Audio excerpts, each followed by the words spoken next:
How are we all doing? Everybody here? Thank you very much for coming. This is the beginning of something that we want to try at the seminars where we have a full course. And you can go in and out of it. We're going to be doing it in 6 parts. And it's designed to take a look at selling process in our stores. And we're going to have some talent from within the industry get up here in different parts and share their ideas on how we can effectively do that. I want to ask you a question. I want to ask how many people in the room, and I want to, if you could, just raise your hand, currently have a selling process that they use on a consistent basis in their stores. If you have that right now, could you raise your hands? We have a few. Now keep them up if that consistent process involves a documented or videoed presentation and continual training with your staff. Are we still there? Okay, great. Now, if you also measure that on a regular basis to make sure that it's there, we're down to just a few people. So what we're looking to do is we're looking to see how we can have something that is not only defined, but something that is going to be very, very effective. Now let's ask that question, why should we have a defined selling process? Can anyone here maybe give me their thoughts on the advantages of a defined selling process? Bob. Do we have a microphone that we can get Danny? That's okay. And if you could tell us who you are and tell us the store. Thanks, Danny. My name is Bob Bankston, and my store is Musicians Superstore in Denver, Colorado. And yes, we do have a defined selling process in our store. I absolutely believe that you have to have a system and a process that everyone in the business understands about the way that you would like to see your customers treated. And our process is something that we call friend-to-friend selling, which is very easy for all the sales associates to understand. We don't use a lot of jargon, it's just really, really simple.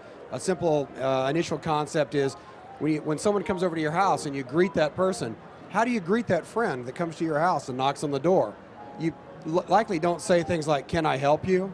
I mean, you don't say that to your friend, right? You say, "Hey, how's it going? What's new? What's up?" And you can say those types of things to your customers too to make them feel special and welcome and important. And we believe in our business that in the music industry, the relationships are still very, very vital in the success of your business. And we feel so strongly about it, George, that we actually do all of our training with DVDs. And so all the training is done on DVD and video. And after each DVD that a new associate might watch, it's about each segment's only about 20 minutes. And after they watch a particular segment, then there's a little 6 or 7 question quiz that they take so we can make sure that they understood how to apply this information and that they comprehend it. And if they pass that quiz, then they go on to the next segment. But we believe strongly in it. It's just vital to deal with your customers in a very consistent way. If Bob does this and he does it effectively, the number one thing you'll probably get from this, and your customers could probably answer this question, is what we call,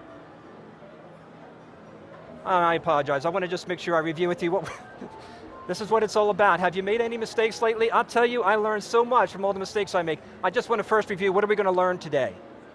First, we're going to learn why it's important to have a selling process. Second, we're going to learn something called the 3 Ps of selling, or the 3 Ps of retailing.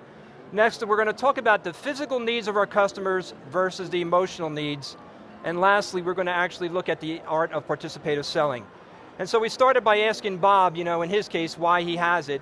And the number one thing that he's going to get from this is a differentiation. This is what makes you different in your stores versus everybody else. This is one of the most valuable things. I'm going to ask Kevin Cranley to come up in a second here.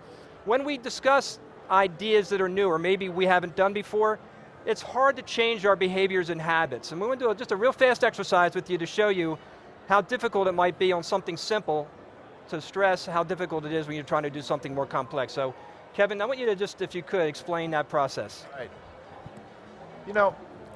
George is right. Habits are really hard to break, and you're going to be in here for a half hour or maybe 3 hours, and each person that's up here is going to ask you to break some habits, right? And they're hard to do. They took a lifetime to create. So what I'd like you to do is, if you have anything in your hands, just put them on your lap for a minute and hold your hands up like this. Okay? Now, you're going to have a hard time. You have an ice cream in your hand, but everyone else, just take your hands and put them together like this and hold them in front of you, okay? Now, unless you're incredibly creative, you either have your right thumb or your left thumb on top, am I right? Okay, there's a creative guy there. Now, what I want you to do is separate your hands and just put them back the other way. And it's not just change your thumbs, but each finger alternated. Put them the opposite way, it just doesn't feel right. The ring starts to dig into the wrong finger.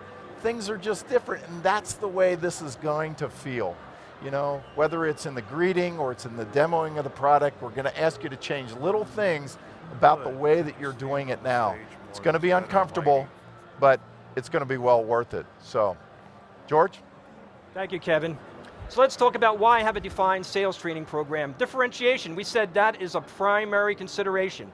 It's what's going to make it so when your customers come in, they want to buy from you and they don't want to buy from anyone else. So this defined selling process will be your #1 tool. Here are 3 other things that I think are extremely important, and I want to delve a little bit into them, but it's the quality, consistency of that selling process and the results. That's truly what we're looking for.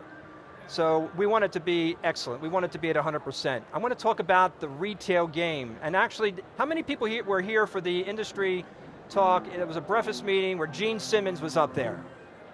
Almost everybody. And Gene said something actually that I thought was really critical. And he said it really is that we're not in the musical instrument field, we're in the people field. It's really all about the people. It's all about the relationships that we have with our customers. And I want to talk about what the 3 Ps are all about. In retail, when customers come in, there's really one of 3 reasons that they're coming in. They're coming in for a product that they need, they're coming in with a price that they can afford, or they're coming in because they have a relationship with your store. And I can tell you that there's a lot of companies out there that look at these 3 Ps and they've come up with all kinds of taglines. I'm going to give you a couple, and if you could, anyone here who could tell me, please keep the microphone there, who these represent, I'd appreciate it. So if I say to you, always low prices, always, what company are you thinking of? Walmart. Okay, excellent. Now if I ask you, that's why I wrote it down in here. What will happen when I turn 60 and 70? I'm going to I need a bigger screen. Let me ask, somebody know what the tagline is for BMW out here? The ultimate driving machine. Okay, what's that about? It's about the product. Would you agree? Now let's take a look at who is it that does something as it relates to people? Who's actually looking at it from that angle? I have one that really drives home for me. It has to do with clothes, dress, you know, something that I do enjoy. And it's from the Men's Warehouse. And he says, you're going to like the way you look. Yeah, it will make you look good. That's right. And he says, no, something at the end is even better. He says, I guarantee it. Yeah. So what is it? He's talking about me, and then he's talking about him, and he's talking about me and him. And that's a relationship tagline. So think about it from the standpoint of your own businesses. What are you doing? How are you communicating who you are to your customers? I want you to consider that it's going to be difficult to win the product game. It's going to be difficult to win the price game. None of us are Walmart, but I can guarantee you that everybody in this room in your own markets, we can all win the people game. So we want to really focus on the people game today. There are 2 things, you know, a lot of times companies seem to think that it's all about the product or the price. I tend to think that the product and the price are what kind of bring us together. The people are what keep us together. So physical needs at the retail level really are product and price, and we might add convenience if it's a location issue. And these are needs the customer has. They obviously, when they walk into our stores, they have a product on their head, they have a price that they want to invest in that. It might be a convenience, you happen to be the closest store, and we call that the physical needs of the customers. But the second part, and this is the most critical, and sometimes we maybe fail to recognize how important it is, are the emotional needs. And there's 4 I just want to throw up on the screen. One is recognition. People want to feel important, that they're recognized. The second one is respect. And anyone who watched the Godfather movies, it's all about respect, right? It's a strong emotional need that our customers have. Third is trust. They don't want to deal with people they do not trust. And the 4th one I have up here is appreciation. We're going to talk about those as we look at the selling processes, because this is where we win the game. It's the emotional needs that we focus on that give the customers a reason to deal with us for a lifetime. We're not looking at it for a day. We need them for a lifetime if we want to keep playing the game. The basic anatomy of the selling process is really interesting. I want to throw the first 4 up there, but we're all musicians, but as musicians, there are really just 12 notes that we're dealing with in the total octave range of music. Now, the skill is how well you execute on those notes, and in selling, it's kind of the same thing. If you read hundreds of books, you're going to see there's really a very defined process you need to go through. And you really can't leave any of them out. It's just how you execute on those and understand those that'll give you the edge. The first 4 that are here, when Kevin comes up in about another 20 minutes, he's going to be dealing with these first 4. Greeting, building rapport, establishing purpose, and qualifying needs. Just to think about these just for a second, remember we talked about physical needs and we talked about emotional needs.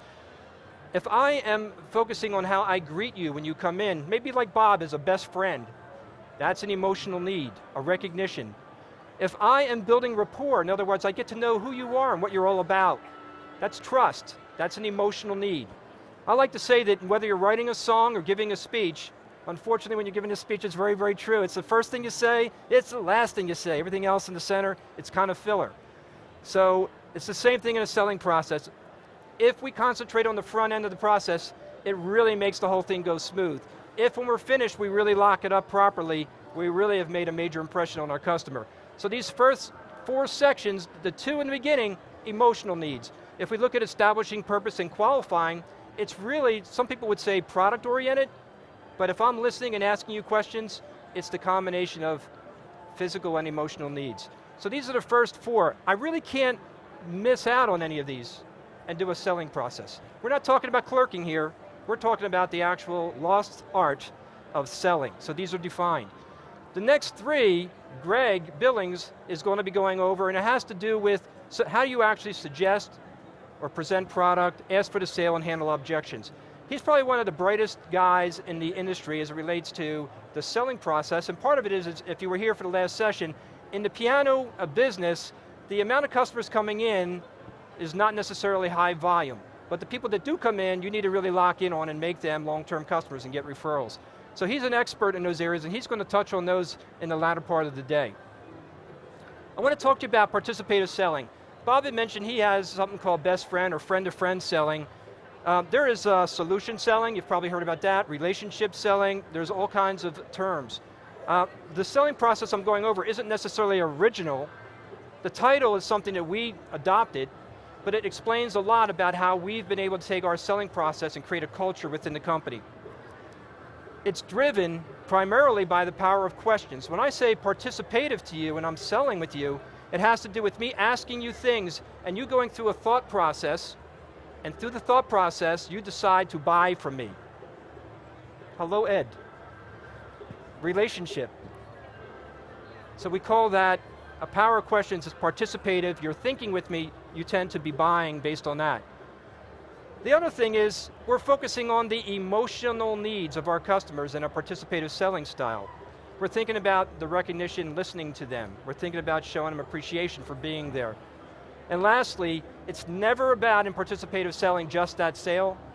It's about that lifetime customer. It's about having them come in for their lifetime of purchasing. So in the art of participative selling that we'll be reviewing, it's really revolving around these things. When we get to the last segment, which is segment 6, which I believe is at 3:30, I'm going to be closing the segment. We're going to be talking about this customers for life, and we're going to talk about how you generate that kind of relationship so that they keep coming back again and again. That you have the competitive edge out there, so no matter what happens on products or prices or anything, the relationship will carry you through with those customers. That's what we're interested in. So coming up in parts 2 and 3, we're going to have Kevin Cranley of Willis Music. I'm going to ask each gentleman to come up here for a couple minutes and talk about what they're going to cover in their presentations. And Kevin, I've known for a long time. We worked on the board together, and I can tell you that I've been inspired by many of the things that he has done. But more importantly, Kevin is a thinker. He's going to be very participative with the attendees that are here, and he's going to take you through some of the processes that he has done in his company to develop those kind of relationships with their customers. So if I could set you up, Kevin, and have you come up for a couple minutes, if you could do that. Just want me to talk about a little bit of what we'll be discussing? If you could, and I'd like Okay. to have Greg also, when you're finished here, come Okay, up. So, okay. have you come up first. You know, really two sections. The first one is the greeting and building rapport. And I think it's absolutely, like George said, it's a lost art. You know, people come to our store, and we're going to talk a lot about those magic words that you should never say, and that is what? Does anybody know? Can I help you? Can I help you? How many times do you hear that? And I see some people in the audience going, I say that. Well, we're going to tell you not only why we shouldn't say it, but also give you a method for handling the greeting. So we're going to start with the greeting, and the greeting will have nothing to do with product, nothing to do with gaining information from the customer at that point. It's just going to be about welcoming people into your store. That's really what we want to do. We spent a lot of money, a lot of resources inviting people to come in and stay with us, right? Spend some time with us. And then they come in and we say, can I help you? Okay, we'll talk about that. Rapport is about taking it to the next step. And George said something to me, and how much time do I have here, George? 2 minutes? Okay. George said something to me that is so true. The selling process is like a dance. You know, you never want the customer to feel like you're going from one step to the other. It flows, it's very fluid. And you want the customer to feel in control while you maintain control. And that's what we're going to talk. Building rapport is about just getting them more comfortable with you, more comfortable with your store, and ready to share with you. Then we're going to take a step to the next process, which is really determining what the customer needs. Why are they in the store? What's the purpose for them coming in? And also, how can you help them? We're going to talk about the difference between needs and wants. Big distinction there. But that'll be starting in 10 minutes, and then we'll do each of those two sessions. There'll be a half hour each. Good, George? Yeah, Greg, come on up, please.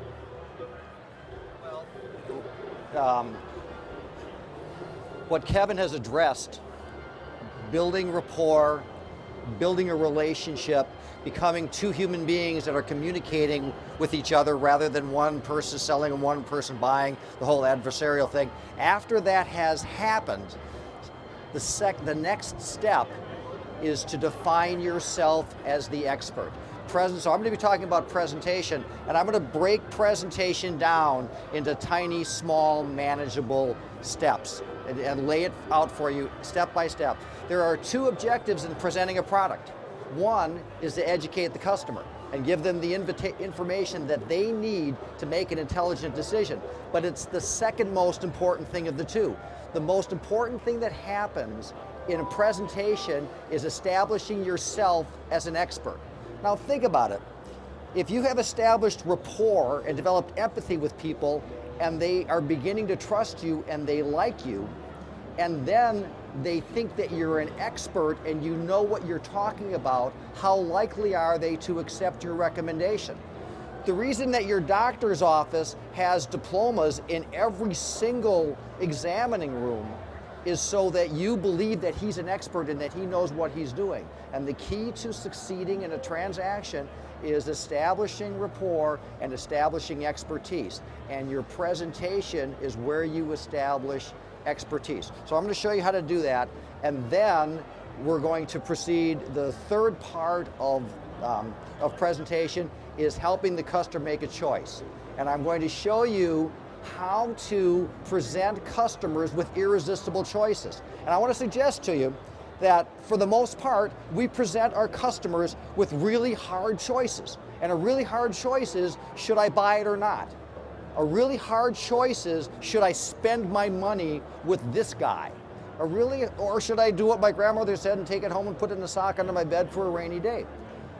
But it's possible for us to present customers with irresistible choices. And every time you walk into a fast food restaurant and look at the menu display, they are presenting to you irresistible choices.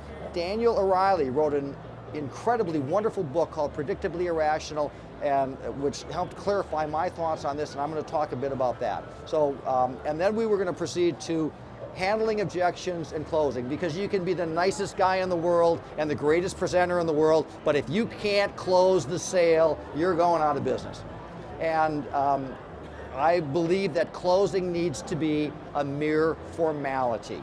Closing is not a trick, it's not a manipulation, it's not a deception, it's a formality. It's the finalization of the process. So I'm going to show you some tricks that I have, tricks so that it won't be a trick, on how to make closing a mere formality. That's great. Thank you, Greg. Now we're going to be, at 3:30, we're going to be actually reviewing everything that we've learned, but more importantly, it's like Greg said, nothing happens until the sale occurs, and that completes that particular cycle. But it's what happens after the sale.